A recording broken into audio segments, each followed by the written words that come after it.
So they cover remaining topics. Sorry, कुछ दिन busy रहा एक दो दिन in the duties, so it's been hard for me to complete this. पर खैर अभी तो complete कर लेते हैं. अच्छा, the third is the circulation. And ABCD airway हमने कर लिया था, breathing कर लिया था. अब बचा है circulation. तो how you assess the circulation? हम circulation को as a ABCD वे में circulation को कैसे assess करेंगे? पहले तो हमें बेसिक जो है मालूम होना चाहिए. तो what is the heart rate? Normal heart rate is 60 to 100. Normal BP is 120/80. And normal जो मीन आर्टीरियल प्रेशर जो होता है वो हमारे पास ग्रेटर देन 65 mmHg होता है. सो सर्कुलेशन को असेस करने के लिए हमें 5-6 चीज़ें देखनी पड़ती हैं. फर्स्ट ऑफ ऑल तक कहीं से ब्लीडिंग तो नहीं आ रही. उनका हार्ट रेट देखना पड़ता है कितना है. कैपिलरी रीफिल टाइम हमें देखना पड़ता है कि कैपिलरी रीफिल टाइम कितना है, स्किन का टेम्परेचर कैसा है, ब्लड प्रेशर कैसा है, एंड पारा एंड 12 EDCG जो कि कॉमन होती है चीज़ें. ये चीज़ें हमने देखनी होती हैं. अब फॉर एग्जाम्पल कहीं से ब्लीडिंग होती है तो फॉर सर्कुलेशन को हमें असेस करने के लिए या सर्कुलेशन को हमें ठीक करने के लिए तो पहले तो हमें काम करना है कि ब्लीडिंग को स्टॉप करना है. हम ब्लीडिंग कैसे स्टॉप करेंगे? डायरेक्ट या तो डायरेक्ट प्रेशर देंगे. टेम्परेचर जो है टॉनिक बांधेंगे. अगर कोई लिम्स वगैरह में है या कोई वुंड वगैरह है तो उसकी पैकिंग कर देंगे.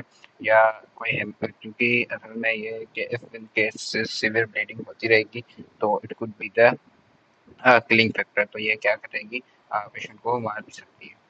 Second is the heart rate. Normal heart rate 60 to 100 होता है, हमने पहले पढ़ लिया था.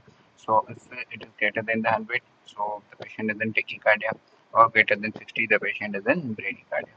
तो हम इस हार्ट रेट के लिए हम क्या करेंगे? उसका रेट देखेंगे, रिदम देखेंगे एंड द करेक्टर देखेंगे, और सेंट्रल वर्सेस पेरिफेरल देखेंगे कि कितना है, सेंट्रल कितना है और पेरिफेरल कितना है. कैपिलरी रीफिल हम कैसे देखेंगे? If capillary refill is less than 2 second तो मतलब ये नॉर्मल है. हम फिंगर को प्रेस करेंगे 4-5 सेकंड के लिए तकरीबन और छोड़ देंगे. स्किन टेम्परेचर हम कैसे देखेंगे? अगर cold mooted periphery they indicate poor perfusion and shock state.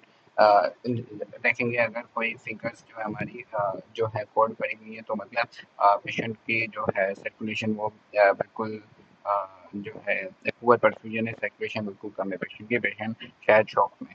Blood pressure हम देखेंगे कि पेशेंट हाइपोटेंशन में तो नहीं है, because hypotension is the left sign of the shock when the patient shock में. क्योंकि ब्लड प्रेशर हमें देखना होगा नॉर्मली 120/80. इसके अंदर 30% ऑफ द ब्लड वॉल्यूम जो है हमें लॉस हो जाएगा तो blood patient will be in hypotension.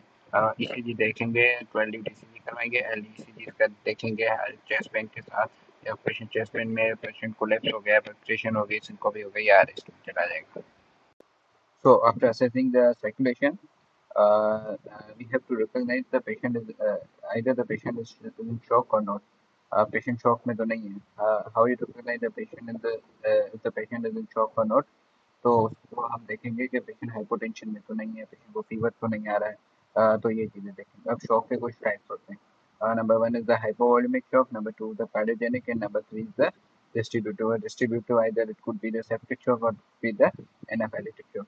तो हाइपोवोलेमिक शॉक. हाइपोवोलेमिक शॉक के कौन से हो सकते हैं? It could be the haemorrhage हो सकता है, पेशेंट बर्न वाला भी हाइपोवोलेमिक शॉक में जा सकता है, या तो डिहाइड्रेशन में हाइपोवोलेमिक शॉक में जा सकता है. तो what is the sign of the hypovolemic shock? Hypovolemic shock की साइंस क्या होती है? पेशेंट का हार्ट रेट जो है वो बढ़ा हुआ होता है, पेशेंट की पेरिफेरीज जो होती है वो कोल्ड होती है, फेल होता है और पेशेंट थ्रस्टी होता है. तो how you treat the patient in the hypovolemic shock? तो पहले तो जहाँ से ब्लीडिंग हो रही है उसको पेशेंट को जो है वो स्टॉप करेंगे, आईवी फ्लूइड देंगे. कॉशन के साथ देंगे क्योंकि पेशेंट का हार्ट रेट वैसे ही बना हुआ है, तो आईवी फ्लूइड उसको देंगे and then the blood product उसको देंगे. द पेशेंट इज एनीमिक या उसका ब्लड लॉस हो रहा है. The second is the cardiogenic shock. What is the causes of the cardiogenic shock? Cardiogenic shock के कॉजेज कौन कौन से हो सकते हैं? पेशेंट आइदर एमआई हुआ है पेशेंट को, या तो पेशेंट टम्पोनार्ड पे चल रहा है, या तो टेंशन न्यूमोथोरिक्स हुआ है पेशेंट को, या तो पेशेंट एरिथमियाज में चल रहा है. तो what is the sign of the cardiogenic shock? Cardiogenic shock में आपको क्या क्या साइन मिलेंगे? पहले तो कार्डियोजेनिक शॉक में आपको हार्ट रेट बढ़ा हुआ मिलेगा, बीपी कम मिलेगा, जेवीपी जो है वो रेस्ट मिलेगी आपको, पेशेंट पर्मनरी एडिमा में होगा या एस3 डेवलप होगा. What is the treatment of the cardiogenic shock? Cardiogenic shock को आप ट्रीट कैसे करेंगे?